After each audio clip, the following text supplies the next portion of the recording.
Le doy la bienvenida para continuar con el análisis a Víctor Hernández, especialista en seguridad de la Universidad Panamericana.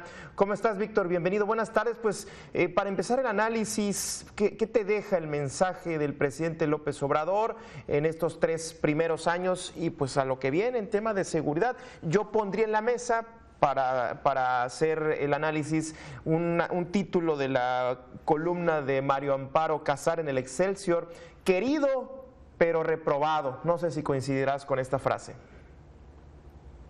Una de las paradojas en particular de los resultados en seguridad, tanto del presidente López Obrador como de la principal institución en la cual ha depositado el éxito de esta estrategia, que son las Fuerzas Armadas, es que ambas instituciones, tanto la institución presidencial como el Instituto Armado, tienen una amplia popularidad y legitimidad entre la población, pero en el ámbito de la política pública hay que evaluar no dependiendo del cariño, sino dependiendo de los resultados.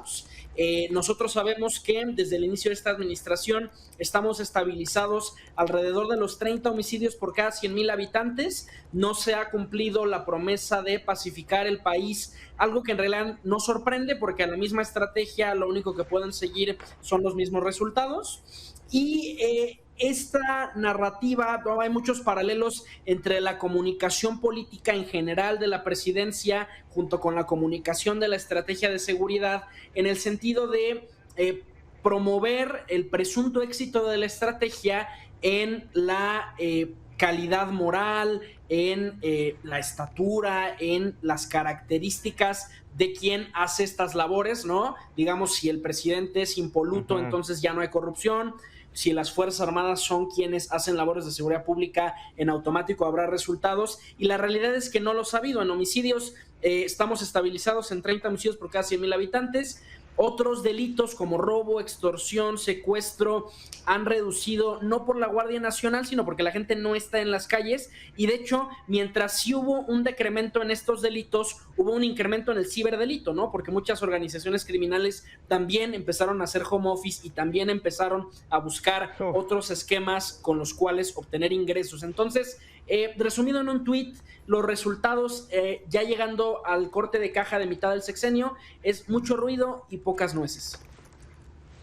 Me gusta también coincide con Mario Amparo desde otra perspectiva. Víctor, también, bueno, me parece que se puede identificar, y otras organizaciones también han identificado, digamos, 3 o 4 asignaturas que se pueden poner como pendientes o por todavía hay mucho trabajo por hacer, que es este discurso, este doble discurso sobre la militarización.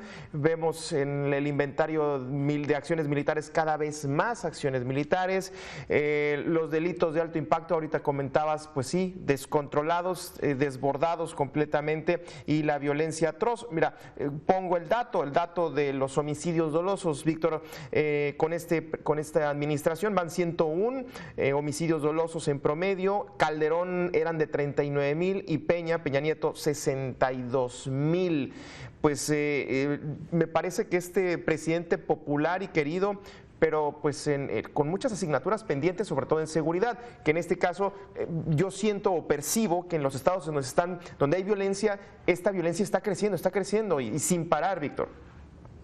El INEGI acaba de publicar un reporte muy interesante sobre la configuración y actividades de la Guardia Nacional y tiene datos para irse de espaldas. De acuerdo con este reporte, en todo 2020, es decir, en todo un año, 365 días, la Guardia Nacional hizo solamente 16 puestas a disposición por el delito de homicidio, que es uno de los que más lastiman a los mexicanos por la teatralidad, por el uso de estrategias de terror, ¿no? Los cuerpos colgados en los puentes, ¿no? Este tipo de narcomensajes, y se ha lastimado de forma irreversible la relación cívico-militar con este proceso de militarización de la seguridad pública. Hoy en día no solo la Secretaría de la Defensa ha tenido incrementos presupuestales importantes que responden a la asignación de megaproyectos, sino que también, para todos los efectos prácticos, la Sedena tiene la última palabra para el ejercicio del presupuesto de la Guardia Nacional. Es decir, Hoy en día la Sedena ejerce su presupuesto normal, más todo el presupuesto que en principio debería quedar a cargo de la Secretaría de Seguridad Ciudadana para las operaciones de la Guardia Nacional. El CIDE acaba de publicar un inventario nacional de lo militarizado, donde también rastrea toda una serie de acuerdos que se suelen firmar entre los gobiernos municipales y estatales y el gobierno federal, ¿no?, las Fuerzas Armadas, para hacer labores de seguridad pública. Normalmente los municipios suelen poner cantidades importantes de dinero para que pueda venir la Guardia Nacional o el Ejército o la Marina a cuidar esas localidades, y todo eso en principio no aparece reportado y parecería que a lo mejor el incremento del presupuesto de Sedena no es tan dramático, pero cuando lo pones en esa perspectiva, ¿no?, cuando le sumas la bolsa de Guardia Nacional, cuando le sumas estos convenios a nivel local, hoy la Sedena es una supersecretaría y donde hay poder hay tentación de abusar de él. Ya se revelaron una serie de abusos y de malos usos de los recursos en la construcción del aeropuerto de Santa Lucía, porque al final las Fuerzas Armadas nunca han sido una institución auditada, al menos desde el inicio de la vida democrática de México, y están acostumbrados a este tipo de prácticas, a que nadie está observando, a que si alguien pide una solicitud de transparencia se puede ocultar sobre pretexto de seguridad nacional, y eso está cada vez involucrando más recursos en peligro, ¿no? Recursos humanos y recursos materiales. Claro. Víctor, para los próximos 3 años, poniendo en la mesa esto que comentas de la supersecretaría y todos estos compromisos que le están poniendo en la mesa como una especie de bandeja de plata así a los militares, ¿te preocuparía que en medio de esta supersecretaría un secretario haciendo un llamado entrevelado entre que sí y entre que no a sumarse a este proyecto de transformación? ¿Te preocuparía o simplemente lo dejarías en el anecdotario, sobre todo teniendo en cuenta el poder que está teniendo? Y vaya, ¿qué tanto el próximo, esta sería una segunda pregunta, qué tanto el próximo presidente estaría amarrado de las manos frente a esta supersecretaría o este superejército? El ejército en particular ya tomó partido y ese partido está tomado a favor de la Cuarta Transformación. La Fuerza Aérea no tiene mucho que decir porque al final está supeditada a la Secretaría de la Defensa. Ahorita la Armada de México está nadando de muertito, está tratando de sobrevivir porque si se descuidan en cualquier momento también la Armada de México va a pasar a formar parte de la Secretaría de la Defensa.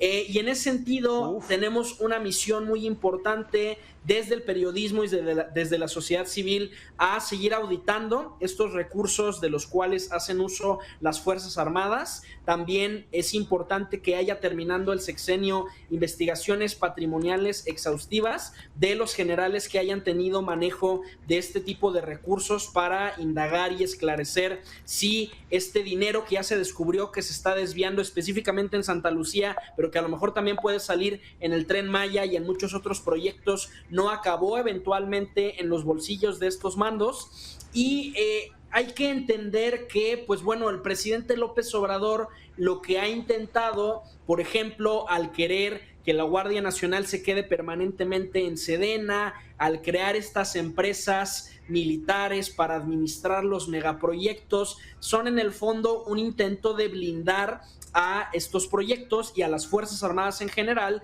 de cualquier intento de auditoría o de fiscalización en el próximo sexenio. Y yo no sé qué es lo que espera el presidente López Obrador, que los militares desobedezcan en dado caso de que el próximo presidente, si fuera de un partido de oposición, quisiera dar marcha atrás a la militarización. No hay personas incorruptibles y en ese sentido hay que tener muchísimo cuidado porque ha habido un discurso infantil de que las Fuerzas Armadas no son capaces de cometer un solo delito, un solo crimen, y en realidad lo que nos ha enseñado toda la guerra contra el narcotráfico es que más que incidentes aislados, ¿no?, de violaciones a derechos humanos o de corrupción, no son una que otra manzana podrida, sino que las manzanas podridas se dan en barriles podridos y solamente ha salido a la superficie lo que de pronto ha logrado captar la prensa. ¿Qué ocurriría si realmente estuviéramos monitoreando permanentemente? Nos iríamos de espaldas. Bueno, Víctor, pues está preocupante esto que pones en la mesa. Como siempre, muchísimas gracias por este análisis. Cuídate mucho, Gabriel, quedo a tus órdenes.